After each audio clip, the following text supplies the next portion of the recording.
Hello everyone, welcome back to IGNOU exams. आज मैं आपको इग्नू के course BEGG 171 media and communication skills करवाऊंगी।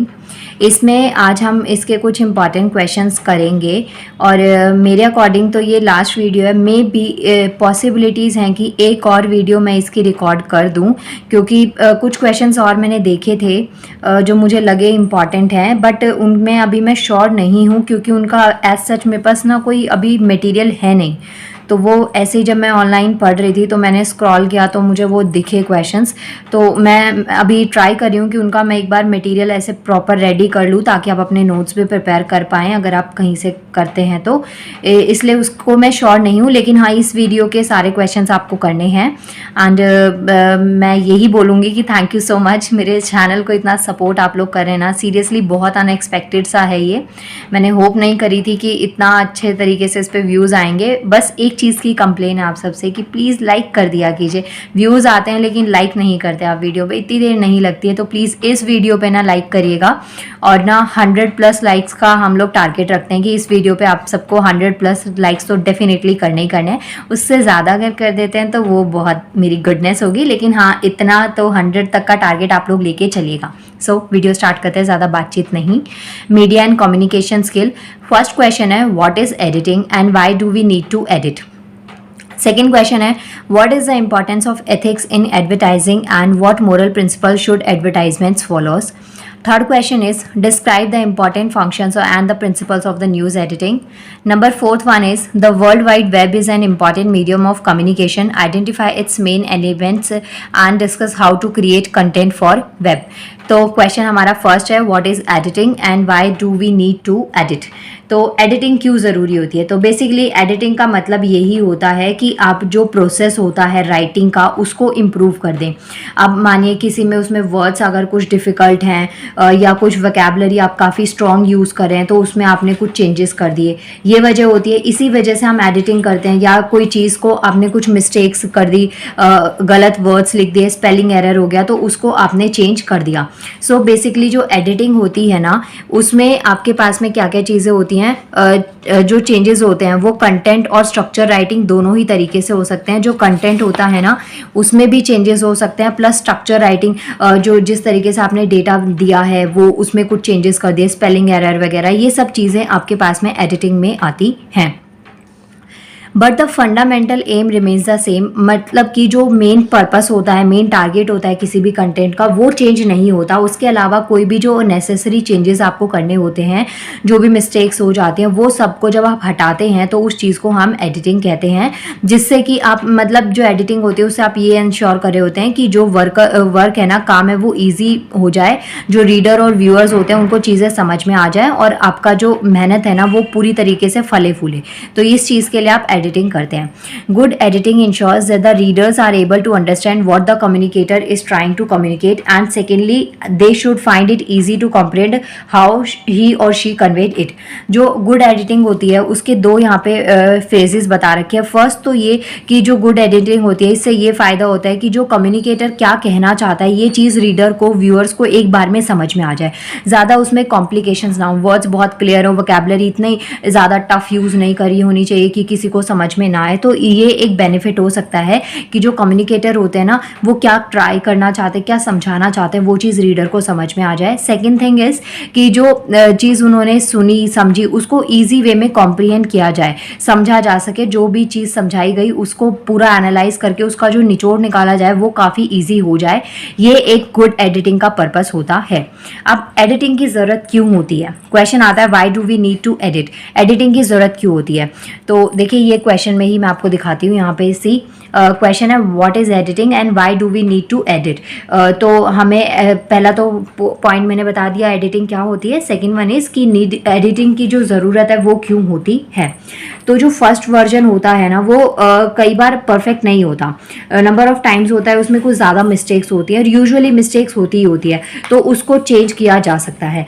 Many people know about importance of having their written work edited but many don't realise why it is so important. Without good editing the work will be full of mistake that could be easily avoided.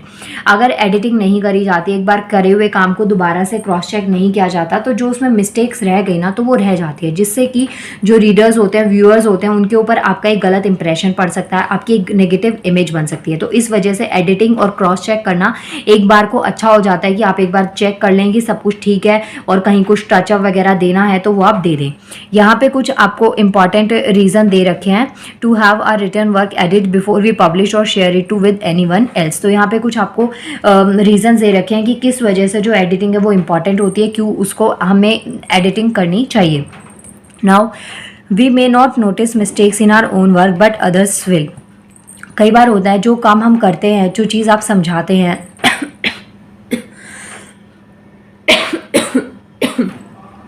I'm so sorry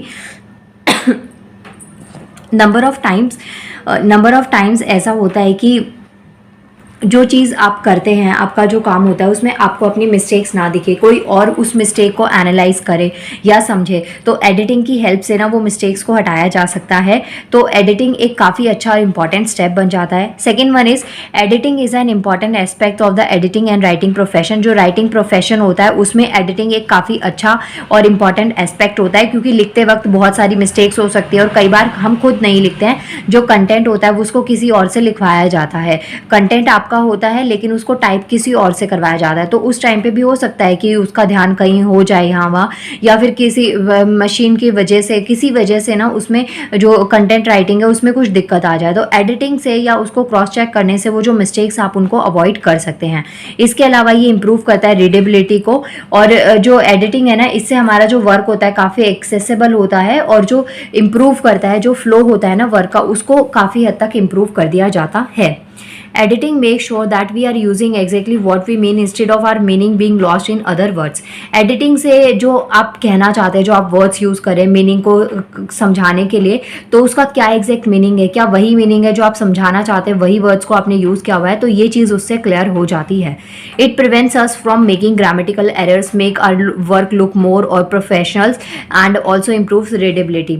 और जो editing होती है ना, इससे जो grammatical roots होते हैं, grammatical errors होते हैं, उनको हटा दिया जाता है। जो वर्क है वो बहुत ज़्यादा प्रोफेशनल दिखता है। इवन मेरी वीडियोस पे भी एक कमेंट था कि जो सराउंडिंग नॉइस है ना, तो वो ज़्यादा रहती है, तो वो एक तरीके का प्रोफेशनलिज्म नहीं है। तो देखिए मैं आपको क्या मतलब, मैं ये बताना या जताना नहीं चाहती हूँ कि मैं इन वीडियोस के लिए कितनी मेहनत कर रही हूँ, कितने एफर्ट्स मेरे लग रहे हैं, बट ट्रस्ट मी बहुत ज़्यादा मेहनत मैं कर रही हूँ ये सराउंडिंग नॉइस हट जाए, लेकिन ये फिर भी थोड़ी बहुत वॉइस आ जाती है।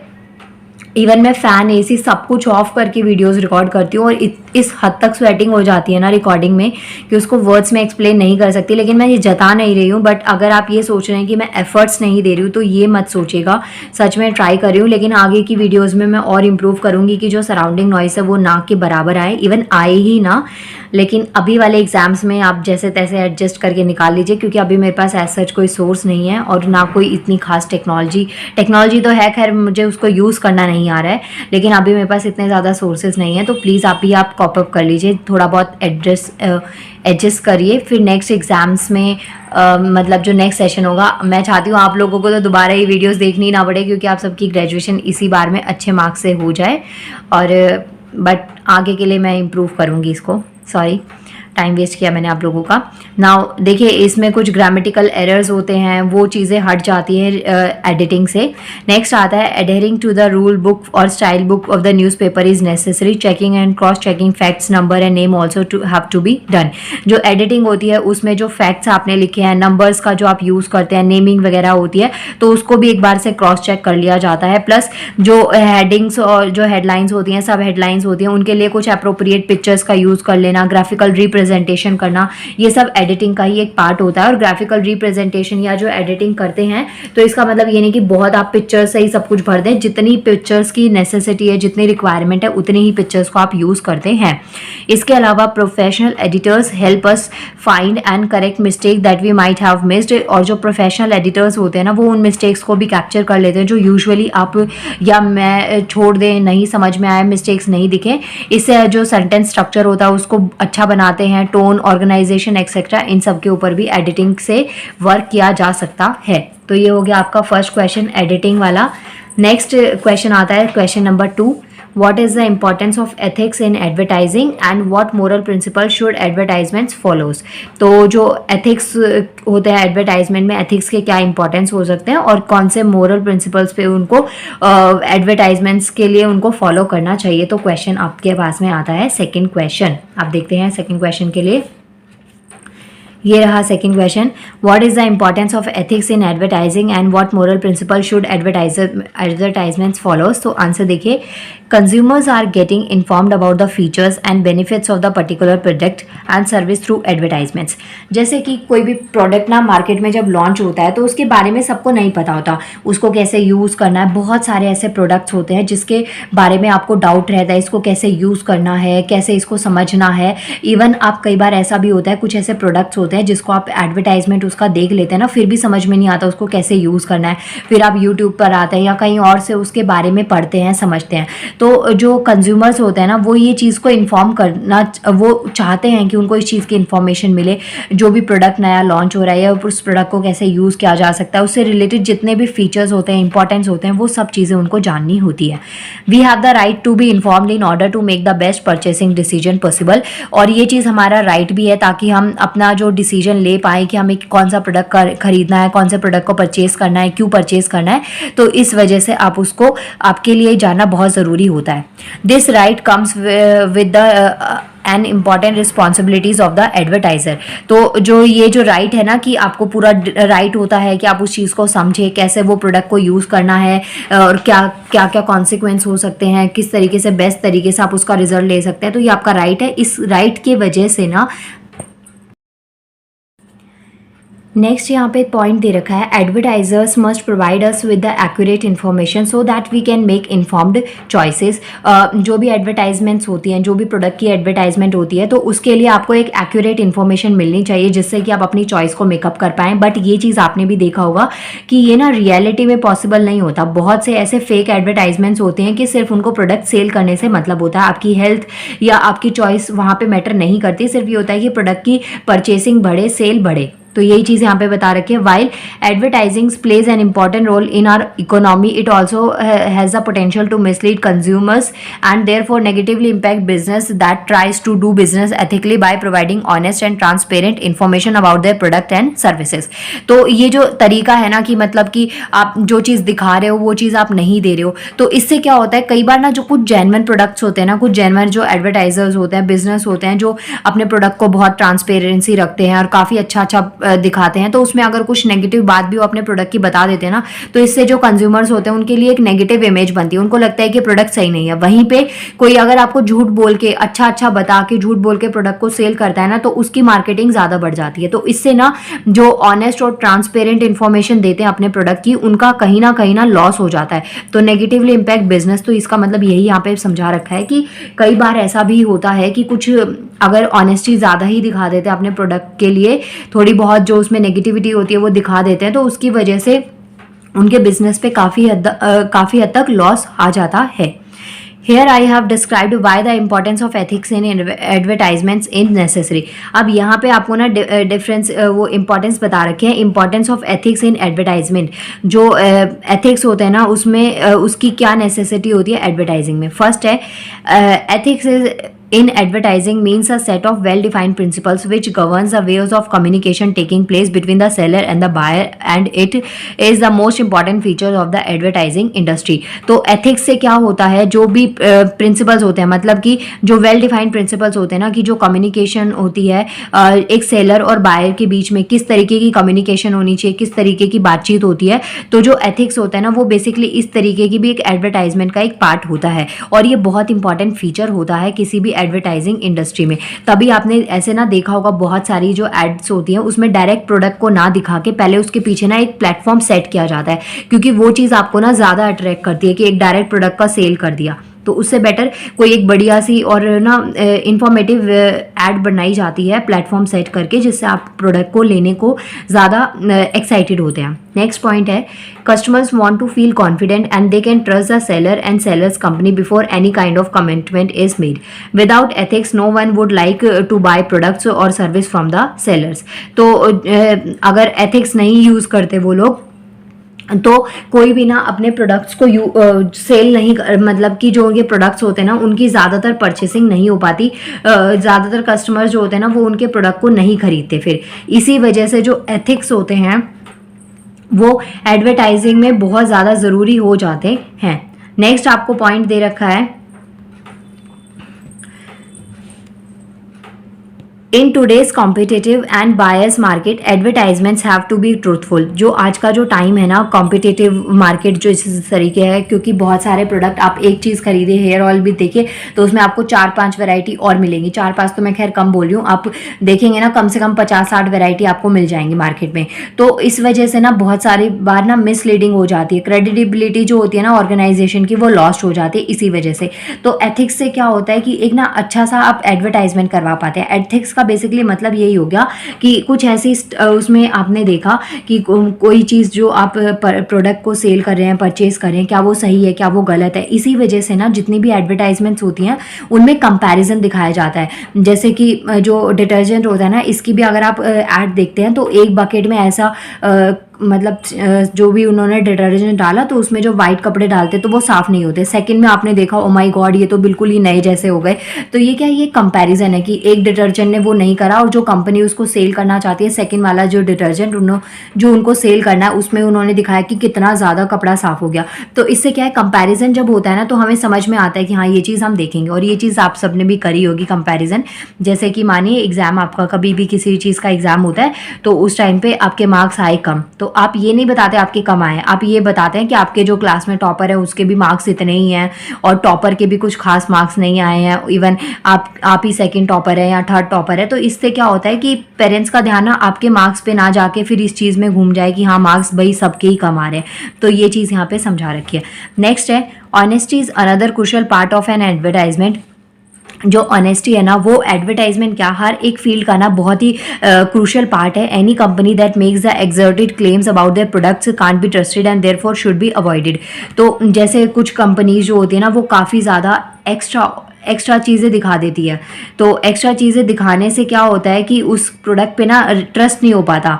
अब जब आपको मानिए कोई प्रोडक्ट एक्सेस में आपको कोई चीज़ दिखा देती है बहुत ही ज़्यादा, उसमें जो रियलिटी हो भी ना उससे भी ज़्यादा अगर आपको बढ़ा चढ़ा के किसी चीज़ को बता दिया जाएगा, एक्सक्रेडिट का मतलब होता है कि किसी चीज़ को बढ़ा चढ़ा के दिखा देना, तो उस पर भी ना ट्रस्ट करना थोड़ा सा डिफिकल्ट हो जाता है। तो ये वजह भी होती है। इसलिए जो कंपनीज ऐसा करती है ना तो उससे प्रोडक्ट पे एक तरीके से जो सेल है ना उस पर कम हो जाता है। और इस तरीके की चीज़ों को अवॉइड भी करना चाहिए क्योंकि हर चीज़ का ना इतना फास्ट और एडवांस रिएक्शन किसी भी चीज़ का नहीं मिल सकता।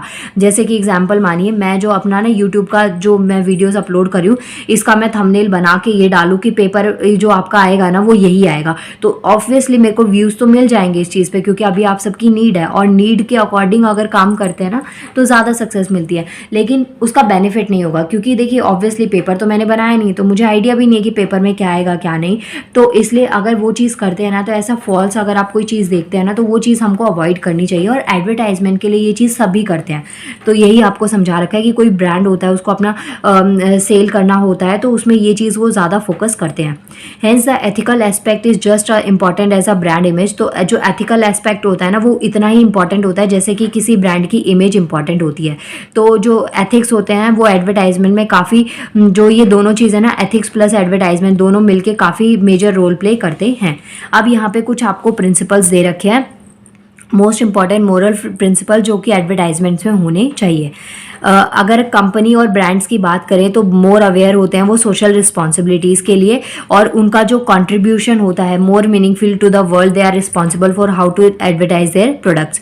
तो उनको ये चीज़ ज़्यादा अच्छे तरीके से पता होती है कि जो सोशल रिस्पॉन्सिबिलिटीज़ उनका जो प्रोडक्ट है वो किसी तरीके से नेचर को सोशली हार्मफुल ना हो और हार्म ना पहुँचाए। तो इस अकॉर्डिंग उनको ज़्यादा वे में पता होता है। तो the way in which ads are design constructed and presented as an impact on the people who see them can significantly affect who buys what from whom and how impacts the world at large। तो देखिए इन चीज़ों पे ना उनको work करना पड़ता है कि जो प्रोडक्ट वो सेल कर रहे हैं वो कौन खरीदेगा, उस पर क्या इम्पैक्ट पड़ेगा नेगेटिव या पॉजिटिव, किससे वो प्रोडक्ट खरीद रहे हैं। तो ये सब चीज़ों के हिसाब से ना टोटल आपके पास में 3 मोस्ट इंपॉर्टेंट मोरल प्रिंसिपल्स आते हैं जिसमें से फर्स्ट आता है आपके पास में ट्रूथफुलनेस।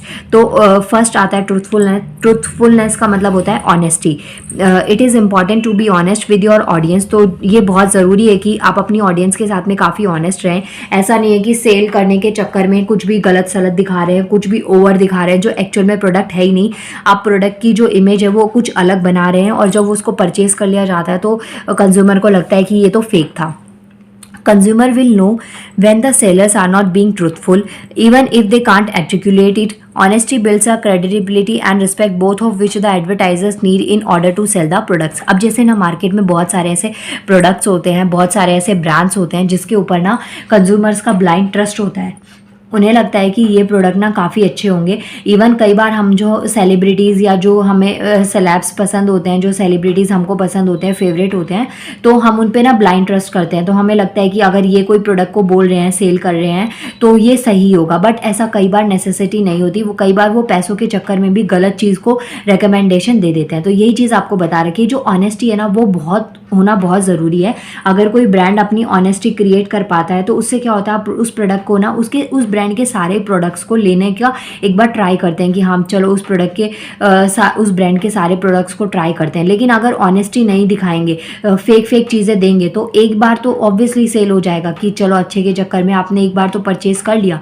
लेकिन हो सकता है कि सेकेंड टाइम आप लेने से पहले सोचे कि हो सकता है कि ये प्रोडक्ट अच्छा हो नहीं हो।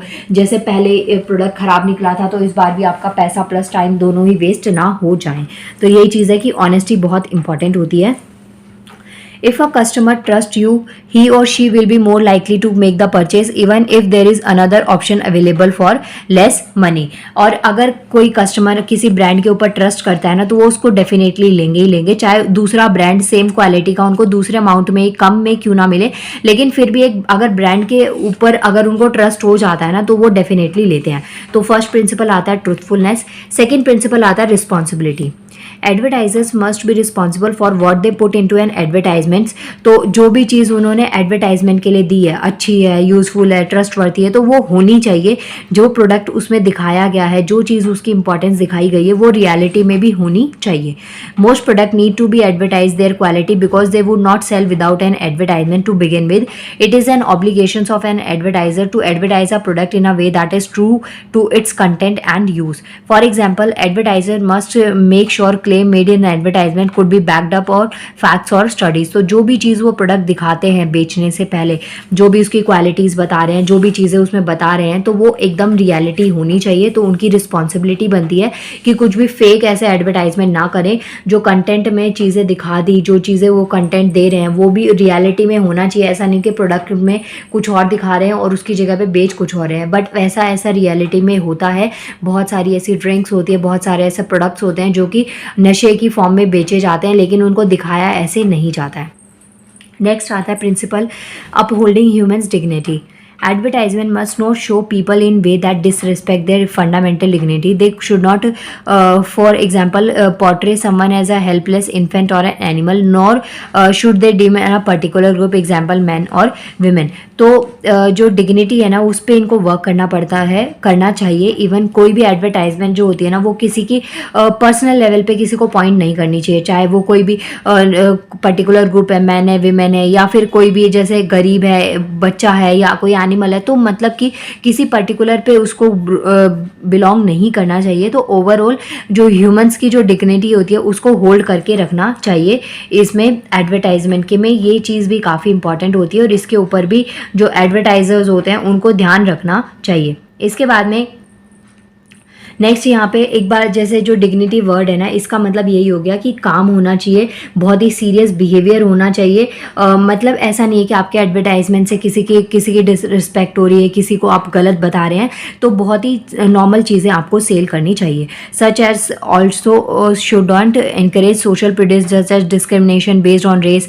और ऐसी कोई भी एड्स नहीं होनी चाहिए जिसमें डिस्क्रिमिनेशन, भेदभाव देखने को मिले रेस के बेसिस पे, मतलब कि कलर के बेसिस पे, कोई फेयर और डार्क कॉम्प्लेक्शन के बेसिस पे, या फिर नेशनलिटी के बेसिस पे, एथनिसिटी के बेसिस पे, या कोई फिजिकली डिसेबल्ड है, एज के बेसिस पे। मतलब कि किसी भी टाइप का ना जो एडवर्टाइजमेंट्स होती हैं उनमें किसी भी टाइप का भेदभाव नहीं होना चाहिए। तो ये मेक श्योर करना चाहिए एडवर्टाइजर्स को।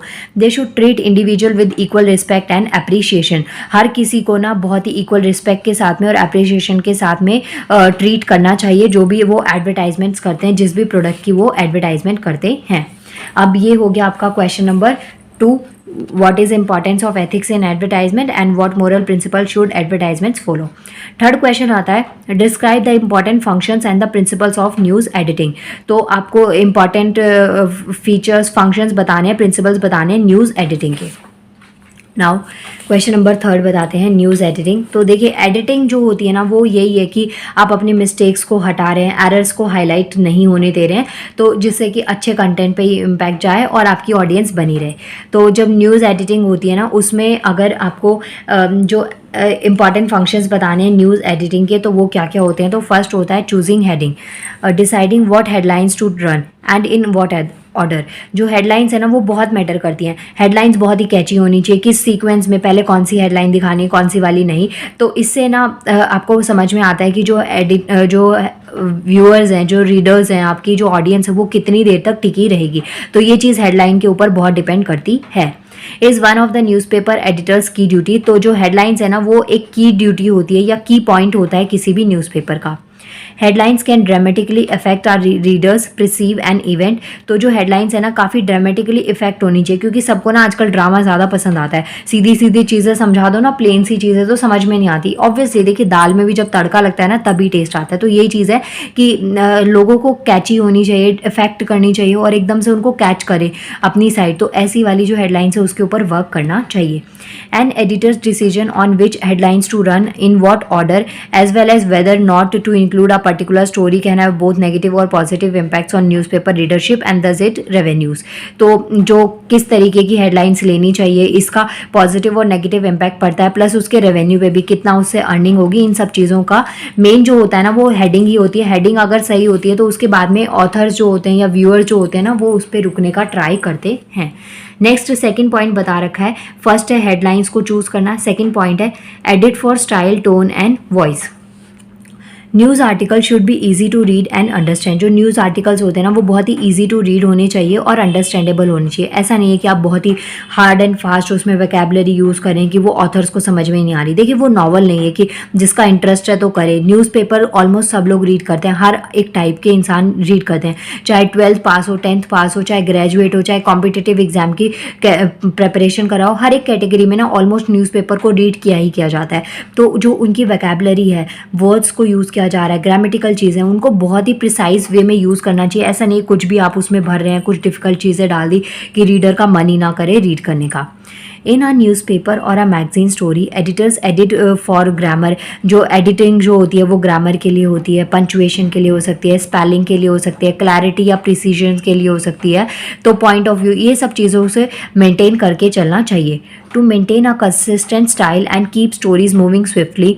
अब इस चीज़ के लिए कि जो कंसिस्टेंट स्टाइल है, अगर रीडर ने एक बार पढ़ना स्टार्ट किया तो एक फ्लो बनता ही चला जाए कि उसका छोड़ने का मन ही ना करे, उस चीज़ को वो पढ़े। जैसा होता है ना कि मूवीज़ इतनी इंटरेस्टिंग होती है, चाहे कैसी भी बेकार से बेकार मूवी भी अगर आप देखते हैं ना तो उसमें एक बार आपका अगर इंटरेस्ट आ गया ना, स्टोरी थोड़ी बहुत भी आपको इंटरेस्टिंग लगने लग गई तो आप उस पूरी मूवी को देख के ही हटेंगे। तो ये चीज़ भी न्यूज़पेपर में होनी चाहिए, या कोई भी जो कंटेंट होता है ना उसमें ये चीज़ होनी चाहिए कि एक चीज़ अगर आपको समझ में आने लगी तो आप उसको लास्ट तक फिर देखते ही जाते हैं। और सेम गोल अप्लाइज होता है जो ऑनलाइन एडिटिंग होती है। ऑनलाइन एडिटिंग मतलब वेबसाइट्स वगैरह पे बहुत सारा आपको मटेरियल अवेलेबल होता है पढ़ने के लिए, तो उसमें भी यही चीज़ का ध्यान में रखना चाहिए। थर्ड पॉइंट आता है conveying all the relevant information. जितनी भी रेलेवेंट इन्फॉर्मेशन होती है किसी भी आर्टिकल से रिलेटेड, कोई भी न्यूज़ आपको दे रखी है तो उससे रिलेटेड जितनी भी रेलेवेंट इन्फॉर्मेशन होती है वो आपको अपने कम से कम वर्ड्स में उसको शेयर करना आना चाहिए। वर्ड्स की लिमिट ज़्यादा नहीं होनी चाहिए, क्योंकि देखिए कहानियाँ पढ़ने में कोई भी इंटरेस्टेड नहीं होता, सबको टू द पॉइंट बात चाहिए होती है। अगर उस बात में इंटरेस्ट आता है ना तो फिर लोग उसमें टाइम भी लगाते हैं। तो इसलिए आपको उनका इंटरेस्ट डेवलप करने के लिए स्टार्टिंग बहुत ही कैची सी करनी पड़ती है। The primary responsibility of the editor is to ensure that they convey all the relevant information। जितनी भी relevant information है वो convey करे। ऐसा नहीं फालतू की बकवास में word limit बढ़ा दी लेकिन काम का कुछ बात ही नहीं करी। They need to ensure that the not even a single piece of information is overcooked while presenting an unbiased view or perspective or given topic, event or story. This help in enhancing their readership further।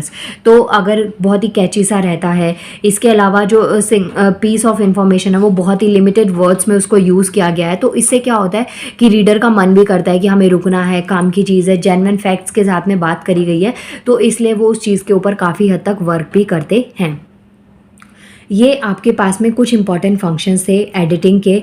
इसके बाद में next आता है कुछ principles आपको दे रखे हैं कि जो न्यूज़ एडिटिंग है उसके क्या क्या प्रिंसिपल्स हो सकते हैं। तो यहाँ पे दे रखे हैं प्रिंसिपल्स ऑफ न्यूज़ एडिटिंग। तो फर्स्ट प्रिंसिपल आता है relevance. The first and the most important principles to remember is that news must be relevant. तो जो न्यूज़ है ना वो बहुत ही रेलेवेंट होनी चाहिए। यही मैंने आपको लास्ट टॉपिक में बताया था इसके कि बहुत ही रेलेवेंट होनी चाहिए। कुछ फालतू की चीज़ें उसमें ऐड ऑन नहीं होनी चाहिए कि सिर्फ आपको वर्ड लिमिट या टाइम बढ़ाने के चक्कर में आप कुछ भी उसमें फालतू का मत डालिए। बहुत ही रेलेवेंट और इन्फॉर्मेटिव वीडियो जो न्यूज़ होती है वो होनी चाहिए। Just because it happened doesn't mean it has to be covered. अब ये भी नहीं है कि कोई बात हुई है तो उसका कवर्ड होना ही ज़रूरी है। देखिए आए दिन ना इतने सारे केसेस होते हैं, आए दिन चोरी होती है, रेप केसेस होते हैं, बहुत सारी चीज़ें न्यूज़ में चलती रहती है। बट क्या हर चीज़ को कवर किया जाता है? नहीं, हर चीज़ को कवर नहीं किया जाता। अगर हर चीज़ को कवर किया जाए ना तो जो न्यूज़पेपर आता है ना आपके पास में 7 to 8 9 पेजेस का, वो बहुत कम पड़ेगा। उसके लिए फिर बहुत ज़्यादा पेजेस की ज़रूरत पड़ेगी, मतलब कि बुक ही बन जाएगी डेली बेसिस पे, क्योंकि इतने सारे क्राइम्स होते हैं, इतनी सारी चीज़ें अप्स एंड डाउन्स लाइफ में होते रहते हैं, इतनी सारी घटनाएं घटती रहती है, तो हर चीज़ इंपॉर्टेंट नहीं होती। तो ये जर्नलिस्ट को डिसाइड करना पड़ता है कौन सी चीज़ इंपॉर्टेंट है, कितनी ज़्यादा इंपॉर्टेंट है, उसको कैसे कवर किया जाए कि बाकी के जो सोसाइटी के और जो क्राइम है या और जो उससे रिलेटेड टॉपिक्स है वो कवर हो जाए। तो इसलिए बोला गया है कि वो बहुत ही रेलेवेंसी होनी चाहिए, बहुत ही रेलेवेंट चीज़ें उसमें कवर होनी चाहिए। इसके बाद में नेक्स्ट आता है एक्यूरेसी। एक्यूरेसी बहुत ज़्यादा इंपॉर्टेंट है, is often regarded as one journalism most important principle. Most important principle है जर्नलिज्म का।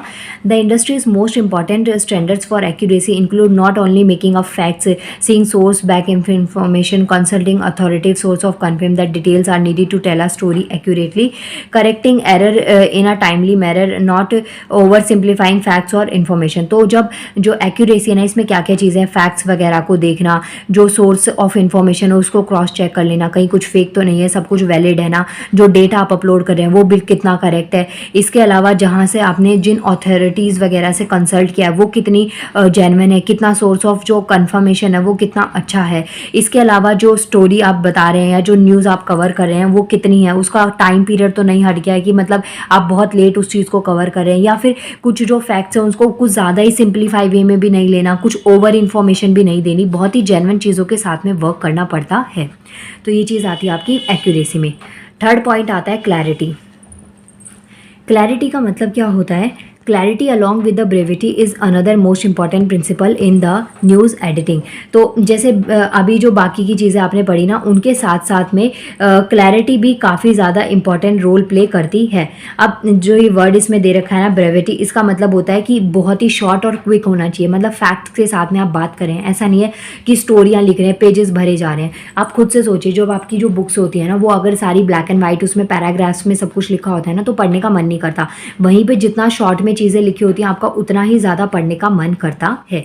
तो यही चीज़ें हैं कि बहुत ही शॉर्ट और क्विक फैक्ट्स के साथ में चीज़ें होनी चाहिए ताकि उनको कैची लगे और उस चीज़ पे जो रीडर्स होते हैं, व्यूअर्स होते हैं, वो उस पर टाइम लगाएं। Next number 4 is impartiality. अब यहाँ पे क्या है, journalist should be impartial as possible and allow stories to speak themselves. Journalist should avoid writing with a particular opinion and slant and they should avoid personal involvement in topic they are report on. तो मतलब कि किसी भी particular community, religion को वो point out नहीं करे, बहुत ही इम्पार्शियल होना चाहिए, किसी भी पर्टिकुलर चीज़ के लिए नहीं। वो सिर्फ ये चीज़ होनी चाहिए कि अगर कोई न्यूज़ रिपोर्ट करी जा रही है तो वो ऑल ओवर वर्ल्ड है, तो सबके लिए इक्वलिटी है उसमें। जो उनके वर्ड्स है, स्टोरीज है, वो खुद बोले, ये नहीं कि उनको किसी एक कम्युनिटी या पॉलिटिकल चीज़ की वजह से उनको किसी एक को पॉइंट आउट करना पड़े। तो ये चीज़ इम्पार्शियलिटीज नहीं होनी चाहिए। When reporting an issue journalist should not take sides and present biased free opinions. और जब रिपोर्टिंग होती है तो उस टाइम पे जर्नलिस्ट जो है ना वो किसी एक की साइड नहीं ले सकते, उनको बहुत ही बायस्ड फ्री ओपिनियन देना होता है, हर सब तरीकों से ध्यान में रखते हुए और समझते हुए जो चीज़ सही लगती है उस अकॉर्डिंग उनको जाना पड़ता है। ये नहीं है कि वो किसी एक पर्टिकुलर पॉइंट को, ग्रुप को जो बिलोंग करें उसकी साइड में वो बोले। 5th पॉइंट आता है know what the audience want. और ये चीज़ बहुत मेजर है कि जो ऑडियंस चाहती है ना वही चीज़, जैसे कि आज की डेट में ना ज़्यादातर लोगों को ड्रामा वगैरह चाहिए होता है, फैक्ट्स के साथ में ड्रामा चाहिए होता है। तो another element that goes into creating accurate and credible content is keeping on I on your audience. तो ऑडियंस को ध्यान में रखते हुए आपको वर्क करना पड़ता है। The best way to do that is by having a good understanding of what the audience want, what sorts of thing does the reader wants to read, किस टाइप का कंटेंट उनको पढ़ना है, क्या चीज़ उनके लिए इंपॉर्टेंट है, हैं, अगर आप पूरा कंटेंट थ्योरी वगैरह भी देते हैं तो उसमें क्या चीज़ वो कैची है, क्या चीज़ उनको समझ में आती है, या क्या पॉइंट्स वो पढ़ना चाहते हैं, क्या चीज़ वो देखना चाहते हैं, तो ये चीज़ पे भी वर्क करना पड़ता है। नेक्स्ट इसमें आपको लास्ट इसमें बता रखा है, while the reporters may be reporting a story based on fact, if the readers are not interested in what is he is reporting then they won't care how well reached it is. अब जैसे कि अगर कोई point है या कुछ चीज़ है उनको पढ़नी है, अगर वो चीज़ उनकी नहीं मिल रही है तो उसके अलावा उनको फ़र्क नहीं पड़ता ना कि कौन सी चीज़ आप उनको दे रहे हैं। अब एग्जाम्पल देखिए, आपका ना एग्जाम है BEGG 171 का, और अगर मैं उसकी जगह कोई और सिलेबस अपलोड करूँ, चाहे कितना भी रेगुलरिटी के साथ अपलोड करूँ, लेकिन आपकी जो नीड नहीं है, अगर मैंने उसको पूरा नहीं किया तो आपको तो यही लगेगा ना कि वो वीडियो जो भी मैंने अपलोड करी वो आपके यूजफुल में नहीं है, तो आपका जो काम होगा वही आप ऑब्वियसली देखेंगे। तो यही चीज़ यहाँ पे बता रखी है। नाउ आपके पास में 3 क्वेश्चंस मैंने करवा दिए हैं। फर्स्ट एडिटिंग का हो गया, why do we need to edit, second question हो गया, थर्ड क्वेश्चन भी हो गया। अब इसका लास्ट क्वेश्चन करते हैं, क्वेश्चन नंबर 4, जो वर्ल्ड वाइड वेब है www, ये क्या है, is an important medium of communication. तो आपको इसको आइडेंटिफाई करना है, इसके मेन एलिमेंट्स को, और इसको कैसे डिस्कस करना है, how to create content for the web. तो ये आपको क्वेश्चन के आंसर्स देने हैं। नाउ पहले www के बारे में थोड़ा सा कुछ स्टैटिक पोर्शन देखते हैं। 1989 में इसको लॉन्च किया गया था। World wide web also known as the internet भी इसको कहते हैं, has become a crucial part of modern life. तो आज की टाइम में ये एक बहुत ही क्रूशियल पार्ट है, allowing people to connect with another and exchange information instantly. तो ये बेसिकली क्या काम करता है, लोगों को कनेक्ट करने में और इन्फॉर्मेशन को एक्सचेंज करने में बहुत ही इंस्टेंट वे पे। जैसे आप कोई मेल करते हैं, कुछ भी इन्फॉर्मेशन आप सर्च करते हैं तो ऑन द स्पॉट आपको वो चीज़ें मिल जाती हैं। अब यहाँ पे लेकिन कौन कौन से जो एलिमेंट्स हैं, जो स्ट्रक्चरल एलिमेंट्स हैं जिससे क्या बना है, वर्ल्ड वाइड वेब बना है, तो वो कौन कौन से एलिमेंट्स हैं आप पढ़ते हैं ज़रा वो। फर्स्ट जो एलिमेंट है वो है आपके पास में web browser. Web browser allow us to open websites. जो वेब ब्राउज़र है ना वो क्या काम करता है, हमको वेबसाइट्स ओपन करने में, navigate between them and fill out the forms. Form fill करना है, कुछ भी सर्च करना है, तो उसमें वेब ब्राउज़र काफ़ी ज़्यादा हेल्पफुल होता है। अब good web browser make it easy to find and download extension that provide additional functionalities like blocking trackers और converting units without getting in our way. अब जो बहुत सी वेबसाइट्स ऐसी होती हैं जिसमें आप कुछ सर्च करते हैं ना तो उसको 50 ऐड वो दिखाते हैं, तो जिससे आप इरिटेट होकर फ्रस्ट्रेट होकर उस वेबसाइट को बंद कर देते हैं। लेकिन कुछ ऐसी जेन्युइन वेबसाइट्स होती हैं जो कि आपको जो जैसे ये इसमें थोड़े बहुत एड्स आते हैं या फिर कुछ जो यूनिट्स वगैरह आती हैं या ये चीज़ें होती हैं ना, इनको हटा के और जो जो आपकी नीड होती है ना उस अकॉर्डिंग उसको कन्वर्ट करके आपको डेटा प्रोवाइड कर देते हैं। नेक्स्ट आता है सर्च इंजन। तो सर्च इंजन में गूगल सबसे बड़ा एग्जाम्पल है और इसके बाद में एक्सप्लेनेशन की जरूरत भी नहीं पड़ती है। सर्च इंजन क्या है, एक सॉफ्टवेयर है, सॉफ्टवेयर एप्लीकेशन है that searches for information on a computer. तो कंप्यूटर में, लैपटॉप में, फोन में जितनी भी इंफॉर्मेशन होती है उसको सर्च करने के लिए आपको किसकी जरूरत होती है, एक सर्च इंजन की जरूरत पड़ती है। तो ये क्या अलाउ करता है, कोई भी जो वेब पेज होता है उसको या डॉक्यूमेंट को, रिसर्च पेपर को या मल्टीमीडिया फाइल्स जो होती हैं उन सबको सर्च करने में ये काफ़ी ज़्यादा बेनिफिशियल होता है। नेक्स्ट आता है domain name. Domain name also known as a internet domain name, जिसको URL कहते हैं, यूनिफॉर्म रिसोर्स लोकेटर। जैसे वीडियोस में ना URL को कॉपी करके ना लिंक दिया जाता है, जो मैं अगर यूट्यूब की लिंक्स आपको देती हूँ वीडियोस के तो वो URL की हेल्प से ही दिया जाता है।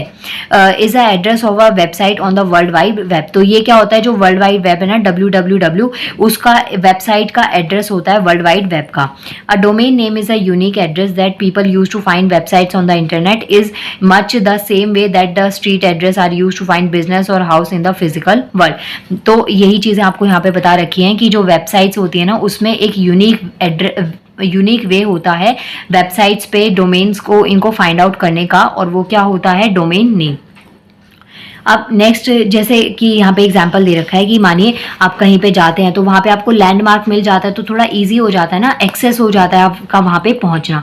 तो ये चीज़ें आपको बता रखी है। नेक्स्ट पॉइंट बता रखा है यहाँ पे hosting providers. They are companies having thousands of computer servers that allow us to host our websites on the internet. तो यहाँ पे बहुत सारे जो थाउजेंड्स ऑफ कंप्यूटर सर्वर्स होते हैं। If we want to make our website accessible readers और customers we have to store our files at the place where which Google और other search engines can read them. तो अगर आपको लोगों तक कोई अपनी इन्फॉर्मेशन पहुंचानी है, फाइल्स पहुंचानी है, तो आपको गूगल पे या जो बाकी के सर्च इंजन्स होते हैं वहां पे उसको अपलोड करना पड़ता है, ताकि गूगल या बाकी के जो सर्च इंजन्स हैं उसको समझ सके, एनालाइज कर सके, और जो आपका जो कंटेंट है ना उसको अवेलेबल बनाया जा सके यूजर्स के लिए। इसके अलावा यहाँ पे जो होस्टिंग जो होती है ना वो 3 टाइप से होती है। एक होता है शेयर्ड वेब, और शेयर्ड वेब होस्टिंग होता है क्लाउड होस्टिंग, और एक होती है डेडिकेटेड सर्वर्स। तो ये 3 टाइप की यहाँ पे आपको होस्टिंग देखने को मिलती है। नेक्स्ट नंबर 5 पे आता है वेबसाइट कंटेंट। तो वेबसाइट कंटेंट्स में क्या क्या चीज़ें आती हैं? Website is an online presence that offers information और सर्विसेज टू द पब्लिक और some specific groups of the people. तो जो वेबसाइट्स होते हैं ना, एक ऑनलाइन प्रेजेंस होता है जो कि इंफॉर्मेशन को ऑफर करता है और सर्विसेज को, जो कि पब्लिक लोगों को और जो बाकी के ग्रुप होते हैं ना उनको। इट टिपिकली कंसिस्ट ऑफ, इसके अंदर क्या क्या चीज़ें होती है? पोस्ट होता है, कोई भी पोस्ट कर दिया आपने वो सब लोग देख पाते हैं। पेजेस होते हैं, जैसे कि वेबसाइट्स वगैरह होती है उस पर पेजेस आप ओपन करते हैं, लिखी हुई होती हैं। कैटेगरीज होती हैं, लैंडिंग पेजेस होते हैं। तो इनको लोगों तक एक्सेस करवाना ये एक वेबसाइट कंटेंट का काम होता है। इसके बाद में क्वेश्चन का सेकंड पार्ट आता है। देखिए क्वेश्चन में पार्ट है the world wide web is an important medium of communication. तो आपको इसके मेन एलिमेंट्स बताने थे जो मैंने बता दिए। अब क्वेश्चन आता है discuss how to create content for the web. तो अगर आपको कंटेंट को क्रिएट करना है वेब के लिए तो वो कैसे आप कर सकते हैं? तो फर्स्ट आता है using large images. Images are the greatest way to catch people's attention. तो ये आपको पता है ऑडियो से ज़्यादा ना इमेजेस कैप्चर करती हैं। हमारी जो आइज होती है ना वो ज़्यादा जल्दी कैप्चर करती हैं। तो जितना इमेजेस को यूज़ करते हैं तो लोगों को अपनी साइड अटेंशन करने का ये सबसे बेस्ट वे होता है। And they are also more likely to be shared and engage with them. और इसका एग्जाम्पल मैं देती हूँ, जैसे कि अगर आपको कुछ खाना होता है, कहीं पे भी आप जाते हैं हाईवे वगैरह पे, आपने देखा होगा तो वहाँ पे जो फूड आइटम्स होते हैं ना उनको इतना कैची वे में दिखाया होता है, इतना डिलीशियस दिखाया जाता है कि आप ना उनसे दूर जाना चाहें तो भी आप नहीं जा सकते। आपका मन करेगा कि चल थोड़ा बहुत तो कुछ खा ही लेते हैं। तो ये चीज़ें होती है कि जो इमेजेस होते हैं वो काफ़ी लार्ज होनी चाहिए और काफ़ी कैची होनी चाहिए, ताकि जो व्यूअर्स है ना वो उनकी साइड अट्रैक्ट हों। सेकेंड आता है adding in infographics. Infographics makes great online content as they are typically easy to digest and visually engaging. Free services like Canva और Visme are very useful tools for go with. Infographics में जैसे जो Canva YouTube thumbnail होता है ना, जिससे मैं आपके थंबनेल्स क्रिएट करती हूँ, तो यहाँ पे क्या होता है आपको थोड़े बहुत ना आइडियाज़ मिल जाते हैं। इन्फोग्राफिक में जो चीज़ें पहले से बनी हुई हैं उसको कैसे क्रिएट किया हुआ है, तो और आप अगर अपना कुछ बनाते हैं तो ये कितना ज़्यादा तरीके से और अच्छे वे में आप बना पाएंगे, जिससे कि आपको ज़्यादा से ज़्यादा क्या मिले? व्यूअर्स मिले। तो यही चीज़ें आपको यहाँ पे बता रखी हैं। तो ये पॉइंट्स आप यहाँ पे लिखेंगे एडिंग इन्फोग्राफिक्स में। नेक्स्ट पॉइंट आता है आपके पास में, question number 3 is showing videos. Video is so important for getting the point across. People are more engaged with video than any other type of content. तो लोग वीडियोस देखने में ज़्यादा बिजी रहते हैं बाकी के कंटेंट के कंपैरिजन में, चाहे इंस्टा पे रील हो, यूट्यूब पे शॉर्ट्स हो. They remember it longer and it easier to digest. तो उनको जो वीडियोज़ होती है, शॉर्ट वीडियोज़ होती है, वो ज़्यादा टाइम तक याद रहती हैं. तभी आपने देखा होगा जो न्यूज़पेपर में एड्स आती है ना, उसके कंपैरिजन में जो टीवी में जो एडवर्टाइजमेंट्स आती है ना कलर्स पिक्चर्स के साथ में, उनके प्रोडक्ट ज़्यादा सेल होते हैं. If a picture is worth 1000 words then a video must be worth 10 times that. अगर जो जैसे वर्ड्स होते हैं ना कि आपने पूरा पैराग्राफ लिख दिया और उसके बाद भी लोग उसको नहीं समझ पाए, वहीं वीडियो में अगर आप 1-2 सेकंड का भी कुछ दिखा देते हैं ना, तो लोग उससे क्या हो जाते हैं, कैच हो जाते हैं, अट्रैक्ट हो जाते हैं. Number 4 is linking out the original source material. अब इसमें क्या चीज़ है कि जो पोस्ट है ना, जब भी आप वहाँ पे पोस्ट करते हैं तो इस चीज़ को आपको ना गुड आइडियाज़ के साथ में लिंक करना चाहिए. Not only does it credit source and give us more opportunities to rank well in search engines, but it also make us look like a better writer and more credible sources. तो इससे access काफ़ी जल्दी हो जाता है, लोगों तक ये चीज़ें पहुँच भी जाती हैं और उनको समझ भी काफ़ी अच्छे तरीके से आती है. नेक्स्ट आता है get the readers involve. Asking questions get readers involve. मतलब कि जैसे क्लासरूम में टीचर्स होते हैं ना, वो अटेंशन बच्चों का लेने के लिए क्या करते हैं, थोड़ा बहुत पढ़ाया, उसके बाद में उनसे रिलेटेड क्वेश्चंस पूछ लेते हैं. इससे उन्हें ये भी समझ में आता है बच्चा सो रहा है या होश में है या कितना उसको चीज़ें समझ में आ रही है. तो अगर आप क्वेश्चंस भी रीडर से पूछने लग जाते हैं, थोड़ा इन्वॉल्व करते हैं, तो वो चीज़ें उसमें क्या होता है, अट्रैक्ट जो इंटरेक्शन होता है ना वो बढ़ता है, और जब इंटरेक्शन बढ़ता है तो कम्युनिकेशन ऑब्वियसली जो होता है वो स्ट्रांग हो जाता है. तो ये कुछ आपके पास में तरीके थे. नाउ इसके साथ में ये आपके सारे क्वेश्चंस कंप्लीट हो गए हैं। और नाउ मिलते हैं नेक्स्ट वीडियो में and thank you so much. और प्लीज़ 100+ लाइक्स का टारगेट है, प्लीज़ वीडियो पे इतने लाइक करवा दीजिएगा। नाउ मिलते हैं नेक्स्ट वीडियो में, थैंक यू सो मच।